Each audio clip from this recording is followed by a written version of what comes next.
as a chamber, we recognize the significance of workforce development for our community, and we have, sorry, I should have read this before I started this. As a chamber, we recognize the significance of workforce development for our community, and we have often initiated or been involved in related initiatives. Today's presentation is an important one as we learn about Indiana's newest career pathway, the Banking Apprenticeship. Over the past few years, Indiana leaders have been creating a plan for new apprenticeship pathways for high school students through Cemets, iLab, Indiana. The apprenticeships will help to address the need to build Indiana's future workforce and address issues such as fewer students attending and graduating college. Recently, the apprenticeship programs were approved to be included in the new Indiana High School Diploma. Over the next several years, statewide high school apprenticeship programs will be developed for a wide range of industries and careers. The Indiana Banking Association is taking a lead in this initiative through the work of the newly formed Financial Services Academy, the FSA. The Banking Apprenticeship, developed through the FSA, will be the first of these statewide apprenticeships to be implemented starting in the fall of 2025. Chris Fisher, the President and CEO of the Financial Services Academy, is here today to discuss why the banking industry is taking a lead in this exciting initiative, as well as providing details on the implementation process, partnership development efforts, and how the banking apprenticeship will be used as a guide as all apprenticeships are developed statewide. Lisa Arnold, President of Home Bank, and Chris Fisher, President and CEO of Indiana Bankers Association's Financial Services Academy, and our neighbor, President Pro Tempore of the Indiana Senate, Rod Bray, have joined us today. To better understand the nuts and bolts of this model, Lisa and Chris recently returned from a visit to Switzerland, where the apprenticeship model has been extremely successful. Lisa, why don't you start us out here?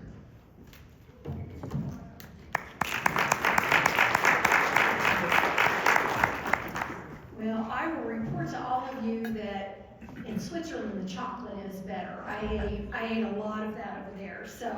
But that whole experience, we just got back last week, was really the capstone for what we've been talking about sometime in the banking industry. I'm a director for the Indiana Bankers Association and have the privilege to work with folks in our industry, and we're brought this opportunity to pilot what Chris and I saw in action across the ocean of 30 years of them developing this idea of cultivating at a younger age the skills and the interest in young people of where their career might go and what pathway they might go through practical, meaningful work experiences. And that's what the apprentice program is over there and what we envision here for Indiana. I know with all of you, talent, attraction, and retention is a huge part for our business. And this represents an opportunity for our businesses to, build a pipeline of future employees and leaders in our businesses. But it also represents a great economic development opportunity for us as well. And so very excited to have Rod and Chris here. Going to have Rod come up and kind of paint the larger vision from the perspective of the state of Indiana of where they want to see this go. And then again, I'm honored to have Chris here to talk about what is going to happen with this getting started with the bankers across Indiana. So, Senator Bray.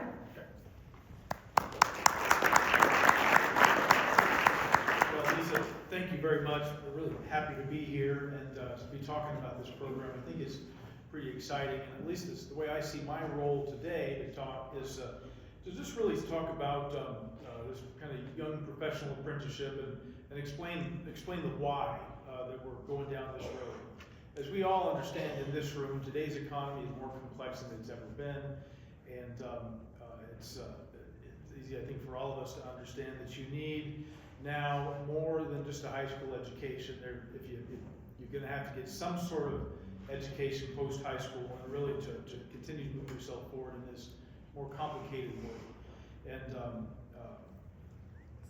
that doesn't necessarily, in fact, in many cases, it shouldn't be a 4-year higher education, but if you just take a look at that piece alone, I think the statistics show that high school, if somebody who's just a high school graduate compared to somebody who's a college graduate. A college graduate is half as likely to be unemployed, and the earnings of that person that has a 4-year degree is about, something I looked at this week, about $40,000 annually over what just a high school diploma is.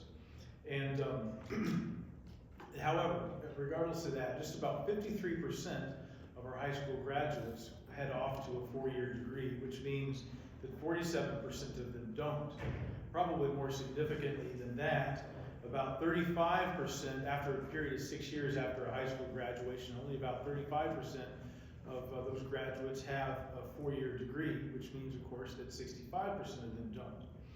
There are an awful lot of really good, really important other programs, either going into the military, trade schools, things like that, that have a tremendous amount of value.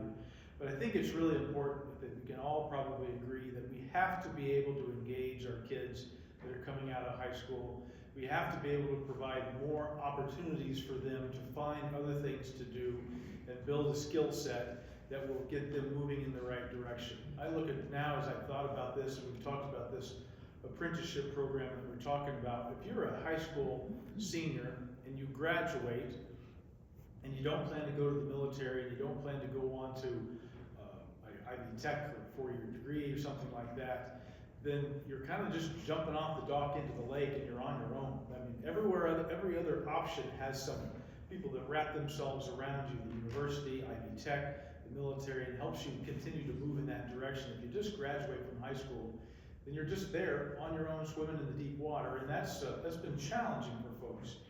So we want to try and make sure that there is that opportunity to continue to get more degrees, not necessarily talking about a 4-year degree, but more certifications and skill sets after you finish high school. That's where this apprenticeship program comes in. And just to talk about, in general terms, what it's about, I've had a chance to go over to Switzerland and look at their apprenticeship program too. It is the gold standard in the world. They've been doing it for 30 years. 70% of their kids go through an apprentice program as opposed to 30% who go on to a university type of a degree. They get certificates and diplomas just like you would from graduating high school, college, even a master's, and even they have a PhD program through an apprenticeship, so you can become a real expert in an area and get a PhD as a result of that without ever having gone to the university. So they really, really have embraced that. They start when I believe you start when you're sophomores. Our apprenticeship program will start as a junior in high school, which means at that point in time you would be considered to go 2 or 3 days a week out of the school into a workplace while you're still in high school. You'd be getting paid some level, not getting rich, but getting paid, and also potentially getting some credits. And it is the vision for Indiana to try and have 50,000 people, 50,000 students having gone through that program by 2034. So fairly ambitious, and something that we're really trying to embrace. We're grateful to have the Mooresville schools here and our superintendent, Jake Allen, and Holly Fry as well, in support of that. I know the Martinsville folks were invited here today, and I think they couldn't make it, but they're also supportive of it. And we're starting in the state of Indiana is starting in a couple of industries: banking, healthcare, life sciences, and advanced manufacturing are the first few that are going to start down this road. But in particular, the banking is really out on a great start. The Indiana Bankers Association has leaned into this. Our home bank CEO, Lisa, who just spoke, is obviously leaning into that and agreed to be involved in it, even to the point of going over and watching how the banking industry does these apprenticeships. And then we've got Chris Fisher here, our guest, who is the kind of newly minted president of the Financial Services Academy for the Indiana Bankers Association, who's going to head up that for the bank. So we are looking forward to having a productive conversation today and hopefully we all understand the why and why this is so important to give our students another option to continue to move themselves forward. And I'm going to stop lest I begin to ramble and ask Chris to come up and present. So Chris, welcome here and thanks for coming.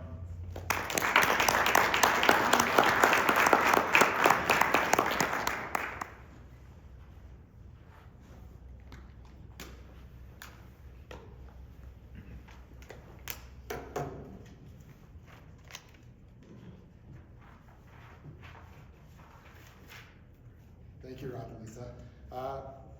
Like Rod said, I am Chris Fisher. I am the new president and CEO of the Indiana Financial Services Academy. We are an entity of the Indiana Bankers Association. For those of you who don't know about the Bankers Association, pretty much every bank in the state of Indiana is part of the association. So they help with banking regulations throughout the state, do some lobbying.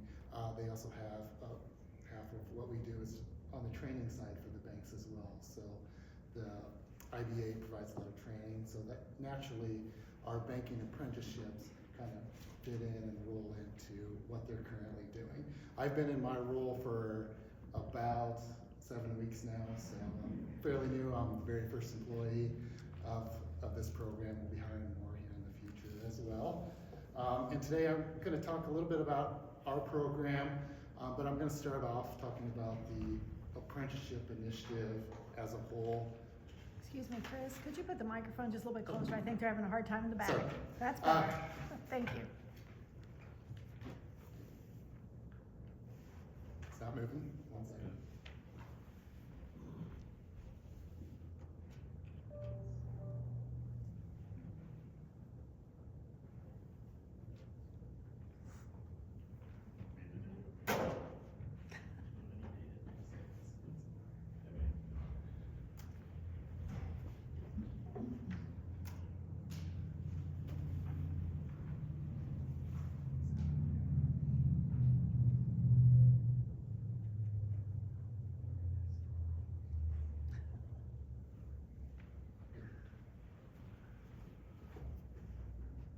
There you go.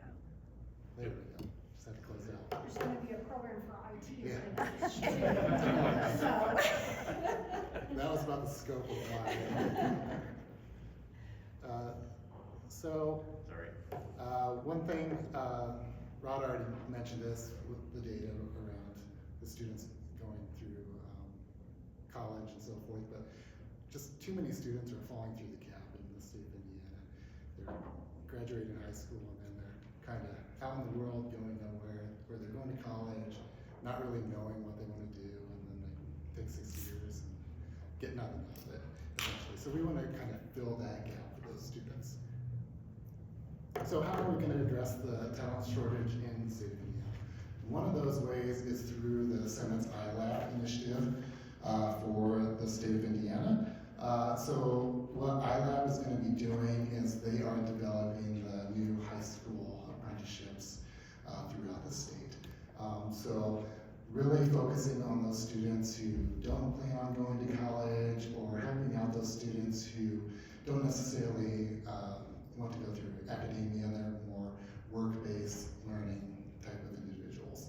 And like Rod said, we are modeling this off the Swiss system, which is essentially the gold standard in the world. People from all over the world go to Switzerland to view their educational system. It's quite impressive. You know, we had the opportunity to go to Switzerland last week, and again came back very, very impressed. Talking to the students, the employers, it was all very enlightening. I'll tell you one aspect of it: you just meet the students who come and talk to you, and they're 18, 17 years old, and here, when I go out and meet high school students, sometimes they're pretty baby-faced, I would say. Where they walk in the door and you swear they're like 25 years old, the way they communicate and talk to you, and are able to talk about their apprenticeship opportunities. And this is kind of a simplified map of the Swiss system, so you kind of have an idea of how they flow through it. The Swiss actually have a much more complex system with a whole bunch more arrows, but everyone there knows it like the back of their hand. Everyone can talk about where they flow through the educational system, their educational system as a whole, and the big aspect of it is that there are no dead ends within the system. There are jumping off points for students if they change their mind. There's opportunities to move on through higher education, all the way up to master's level degrees through their apprenticeship programs. And starting typically in the down here at the bottom, the 8th and 9th grade, they have a lot of career exploration programs. So they have what are called career advising centers there, where they have career advisors who go out and talk to the students and parents. And their ratio, we visited one, the one career advisor had 120 students assigned to them. So they could go out on a weekly basis to the school system and talk for 2 years straight with their students about career exploration.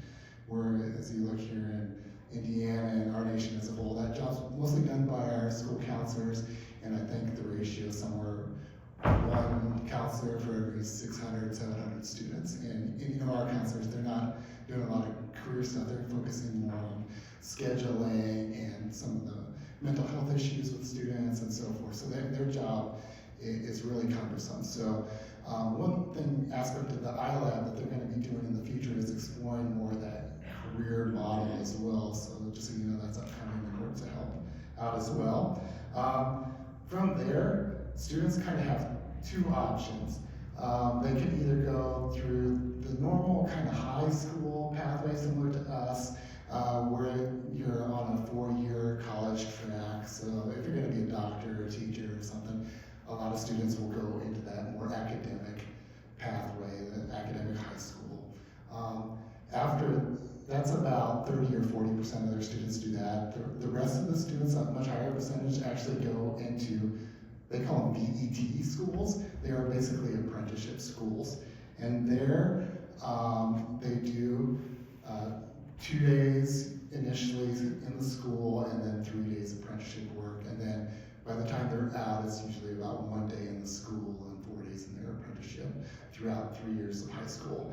In there, they go through 30 to 40 different modules specific to their apprenticeship within the school, and it's all self-paced. So they have classrooms with a whole bunch of different apprenticeships in there, students in there. So they might have construction students, IT students all together, and they essentially have one teacher in there who's more of a coach, who goes around to the students as they work through their self-paced modules. And so it's specific to industry, but they also have a lot of academics mixed in there, math, a lot of them take English and so forth. But the big thing with this to keep in mind is just the flexibility of jumping back and forth that they have. The biggest key learning that we got from the Swiss is that apprenticeships, work-based learning needs to be industry-driven. Typically in America, it's educationally driven, where an educational institution will develop a program and bring it to business. This is kind of the opposite, where business is developing the pathway and what their needs are and so forth, and bringing it to education. So the industry talent associations, this is who is going to be leading this in the States through Cemets. They've identified several talent associations to push the initiative forward, and we're all, that's where the IBA falls in for banking. We are the talent association. And that's kind of where my role is. So we are leading, developing, building the curriculum for the banking apprenticeship specifically. We're assessing employer needs. We're identifying key occupations, determining core competencies, creating the curriculum, developing an industry-recognized certificate and credentials, as well as in our programs, and then bringing all the partners, the high schools, the intermediaries, the colleges, to talk through our apprenticeship opportunities. So, as Rob mentioned, the 3 talent associations up and running so far are the Bankers Association, BioCrossroads, who is doing life sciences and health, and then Connexus, who is doing the advanced manufacturing. And there's future industries that include IT, construction, mechatronics, or microelectronics, hospitality, sports and entertainment, insurance. Basically every industry is coming down the line in the future. So a big part of what's going to help push this forward as well is the Indiana High School redesign. So as part of the new diploma that was just approved this winter, There are elective credits built in there where the apprenticeship opportunity falls into. So students will get elective credits for their apprenticeship work. It definitely provides much more flexibility for apprenticeships. Students, as part of it, can do 650 hours of work-based experiences that count towards the new diploma requirements. And what we'll do on our end, my organization, we'll develop the full program, the curriculum, the certificates, the assessments. We send that to the Department of Education. They're gonna approve it, tell us how many credits it's worth, and so forth, and then green light us for approval, essentially. We are very confident we're gonna be well above what the requirements are. It's gonna be way more than 650 hours that students can have the opportunity to work and so forth. Another big part that the DOE is working on is more scheduling consistency. I know that's a priority of them. And in my view, it's much more, you can't get every school on the same schedule or something. That would be impossible. It's more of flexibility for apprenticeships is what our ideal state is. There are some schools throughout the state who do a very good job of getting students out the building and so forth. Some others struggle with that. So we're looking for opportunities to help them do that. In discussing with our banks and other employers, what they really want in apprentices is someone who can come there for full days. So come 8 to 3 p.m., 3 days a week, 2 days a week. That's really helpful to them. It's not so helpful for students to come 2 hours out of the day. They basically get there and go home. They don't want that. They want them to get the full experience. So that brings us to the Financial Services Academy, which I oversee. And as part of the Bankers Association, we are organizing and developing the Banking Apprenticeship, like I said. We are a nonprofit entity of the Indiana Bankers Association. And as part of that, that's one of the requirements to get some of our off-the-ground funding from the Fairbanks Foundation, who's funding us. We are led by a governing board of bank CEOs around the state, so I'll be reporting to them eventually once they come on board. We are modeled after the Swiss system. They have a robust banking system, so they've given us all their curriculum, modules, everything that we can evaluate. They have in Switzerland, about 6,000 students per year go through their banking apprenticeship programs. They are been going for quite some time. So kind of our model, what it looks like, it's going to be rotational through the banking industry, through the banks. So really what we're starting out with is the retail banking side, bank operations, basically where everyone starts in banking, whether you're a high school student, new college graduate, 35-year-old, you're coming in on the retail side usually. And then that will probably last for the first year or so, and then they'll move on to like wealth management, commercial lending, programs like that. It'll be a combination of classroom time and work-based times, which I'll get to here in a minute. And it's a 2-year apprenticeship that we're developing. So junior and senior year, we think we can knock out our apprenticeship. It'll end, like I said, with an industry recognized credential. So we're going to develop a credential that's recognized by all the banks in the state. So if someone goes through their apprenticeship with Old National and then 5 years down the road, they go to Home Bank and Lisa's looking at their resume, she can see that credential and be like, oh, I know exactly what the training they've had because it's going to be consistent around the state, and then I can plug this person right into my bank. We have initially starting banks throughout the state who are committed to our program. The first year we're going to have about 24, 25 banks on board from north to south. With about 50 apprentices, a couple per bank. We're starting pretty small just to get our feet wet, and then our plan is to basically double every year going forward. Some of the roles and responsibilities of our organization. We have formed an advisory committee made up of banking leaders, high school leaders, colleges, intermediaries like Employee ID, ROI are part of that as well. So we are meeting regularly to discuss the program and everything about it. A big part of our role is coordinating the banking needs, so that industry-driven approach. We're in the process right now of gathering information from the banks. We'll be sending out surveys to them. I'll be meeting with them individually. A lot of what the banks have told us already is that they want, their employees are lacking a lot of those soft skills, personal skills. So that first year, that retail banking side is really going to help develop that. We're going to do everything from communication to how to answer the phone appropriately, to how to email people and so forth, just general business etiquette type programs. And that's kind of the permeability of the program, where that skill set is transferable to all businesses. We're going to be developing the pathways, the modules, like I mentioned. A big part of what we're doing is curriculum development.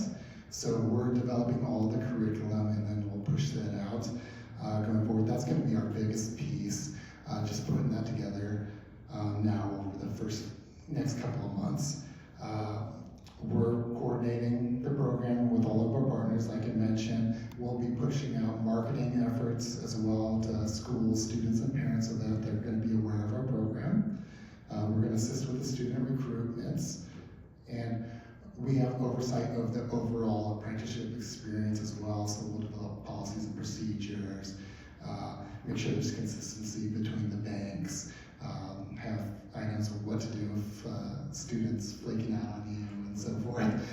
So we'll provide all sorts of items, or if the bank's flaking out on the student too. We'll also be training the bank staff as well over the next year or so. So just so you have an awareness, this is the Swiss curriculum that they sent us. It is 30 modules, 3 years, very robust. Obviously, we don't have a specific like VET classroom space that they have. So we're gonna kind of consolidate this so it fits our needs. So they have things like on your classes about the stock exchange. We probably don't need that in our initial banking apprenticeship. And they have a lot of, one of the requirements for their bankers is they need to speak English, so they have a lot of English classes and stuff built in here as well to be aware of. A big part of what they do is, and what we're gonna do as well, is an assessment piece. And when you think of assessment, it's not the assessment like we might think, where kids are taking a multiple choice test and so forth. Their assessment, they call them work cases, and throughout this 3-year period, there's 111 banking specific work cases that students need to move through. And basically those are just scenario based testing. So it might be as simple as how to open a checking account that the students have to walk someone through, and they're assessed on that. So where does this training take place? In our realm, we kind of view it's taking place in 3 different areas. Number one, it's taking place in the banks. So that's going to be your typical apprenticeship on-the-job experience, where they'll go through different modules. We're going to provide the banks a schedule, but it's not going to be at this day, 11 to 12, you're going to do this. It's going to be more like, here are 6 competencies that you need to accomplish in the first 4 weeks. This is kind of how you're going to get there, and so forth. The apprenticeship piece is going to be very robust, much more robust than I think anything in existence currently. Typically, we hear a lot of times apprentices, they'll come in and do a lot of filing, or work that people don't want to do, but that's not true for our apprenticeships that we're developing. This is real work. In Switzerland, they don't necessarily call them apprentices, they call them trainees. They're constantly talking about their trainees because they are part of the organization. We're also going to be working with the high schools, and that's more just helping with alignment and so forth. One aspect that the DOE has told us is they want us to develop a 4-year pathway for the students, so kind of advising. It's more, students have to do their regular academic work, but we might advise on, in banking, you might need this level of math. So that's kind of what we'll do with the high schools. I think initially a lot of people heard about these apprenticeships and they're thinking, oh, well, we'll have to teach banking and stuff in high school. That's not the case. That's actually going to be done within the Intercompany Training Center, which is my organization. So we are going to develop all that training, and we'll have different modules that the students will go through, and it might look a variety of ways. There might be some online training in that, more general, like we might give them a packet at the beginning of the month that they work through on their own. We'll have some in-person training as well. Throughout Switzerland, I think they have 11 training sites. We're not gonna have that here, but we might have partner with an Ivy Tech or a school to have a north, central, and south location close to the banks where the students are at, where they might come in on a Saturday during the month and learn and do some training with us.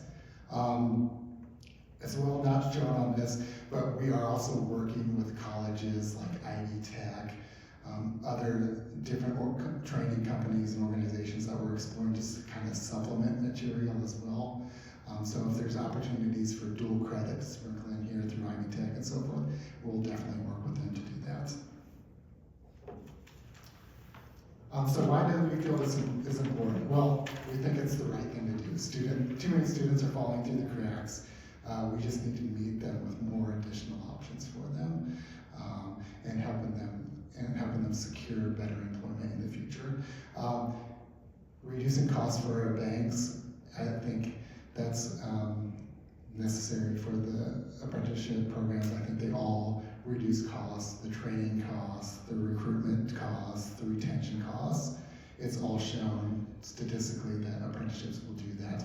And when you go to Switzerland, ROI is big to them, so they all know, every single organization knows the return on investment that they have for apprentices. So they can pull up metrics and say, well, this apprenticeship, it costs us money the first year, but the second year we're making $3,000 a month or whatever from this apprentice being with us. And here as well, there is an initial startup cost for our banks and employers, but we're expecting by the second year, our apprentices will be productive banking employees and banks will start to see that return on investment. To go into that, we're also creating a great future workforce for our banking partners, a great employee pool. In Switzerland, you talk to a lot of people, about 75% of their students stay within their banks. A lot of the leaders you're talking with 20 years ago, they were an apprentice and now they're the CEO of the company. So you see that all over the place there. So something that we want to do here as well.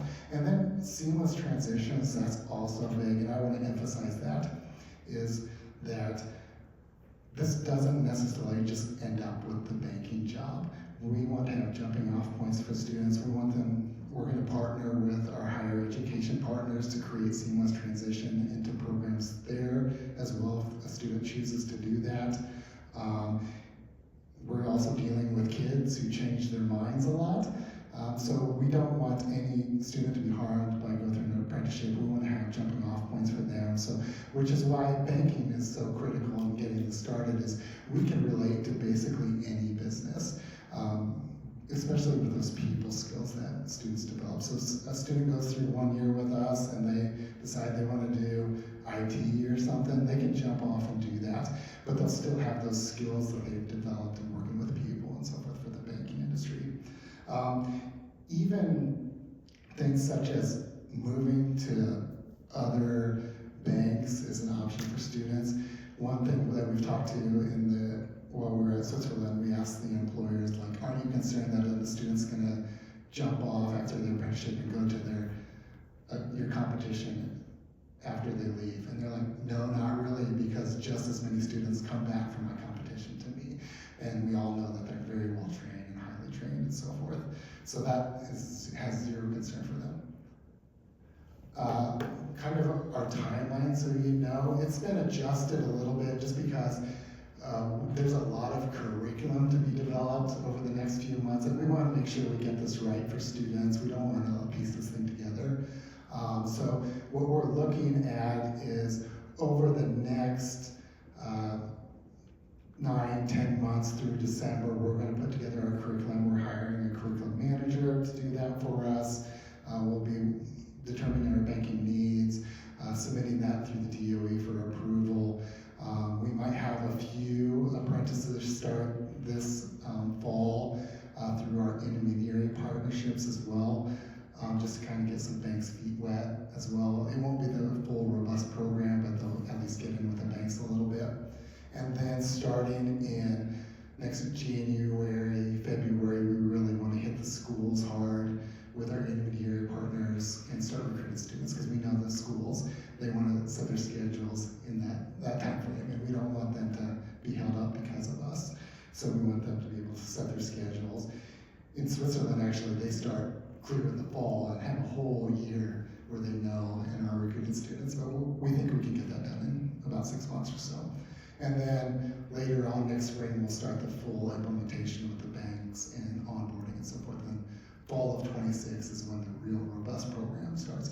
And that's the same time frame as Bio Crossroads and Connexus as well. So all three of us will be kind of on the same time frame. But that's it right now.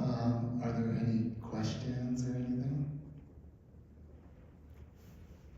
I'd like to know, your students that you're going to be looking at, do they have to be U.S. citizens? I think they just need to be students within our schools. We haven't gotten that far down the road yet, but. And you said that some of the students don't speak English, which means if they don't speak English, they don't read.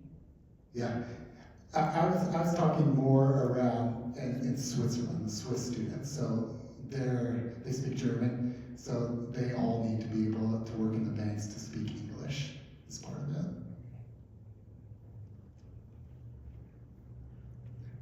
You had mentioned several jumping off points. Are there jumping on points for, say, the 30-year-old that realizes that banking might be a spot for them, or is that just through a traditional recruiting process that the banks may have? I think that would be more through the traditional process, working through some of the other workforce agencies. Our programs are designed specifically for high school students. Hopefully, if we do a good enough job, that some of our workforce entities can take what we're doing and implement it for older adults as well. What type of wages would they be starting out as? It would be about a teller wage, I would think. We are going to talk to our banks and provide some guidance. I think it's the $13 to $16 range usually. There is also an investment from the banks. The banks are paying a fee to keep our program supported as well, to have internships as well, or apprentices. So they're putting in a big investment for it. I will just share kind of an informal proof of concept of our experiences at the bank.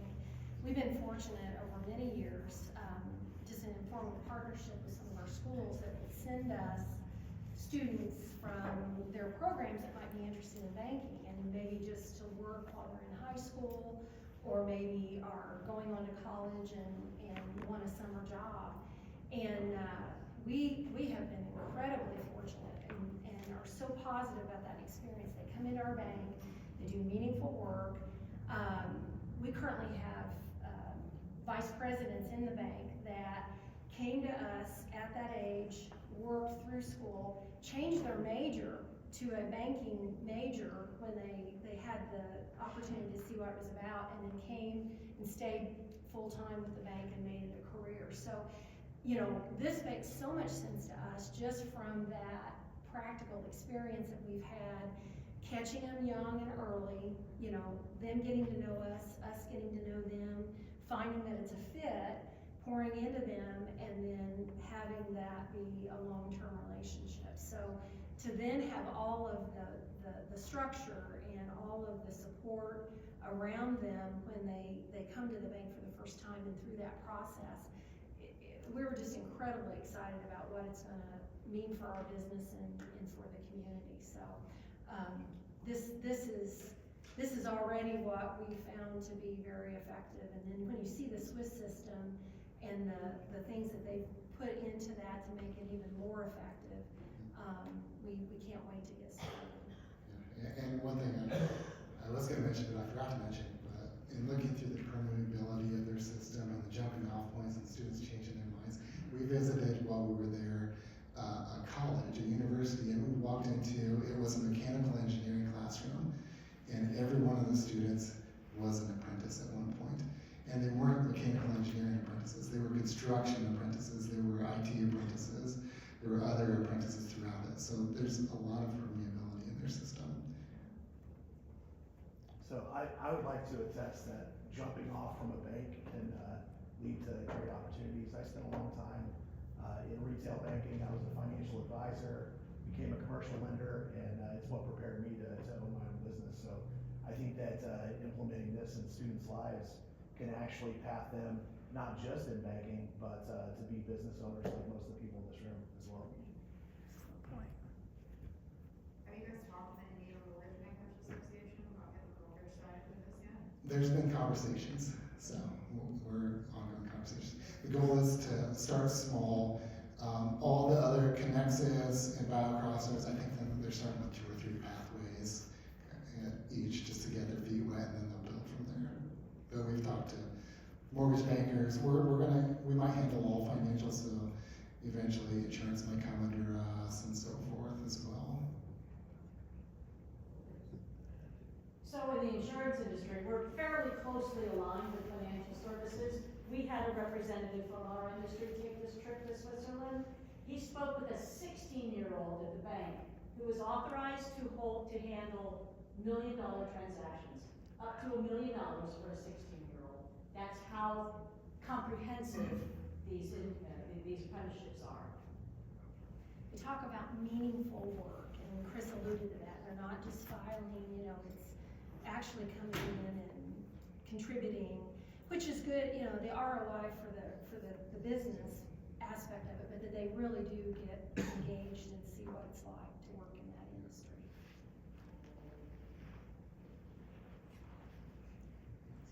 Well, again, thank you for your time. We are always available to ask questions. I'm happy to answer anything that you might think of in the future. I have business cards if you want one. I'll pass them out, or else you can go to Lisa. Lisa's always working with us at the IVA, so she's part of the board.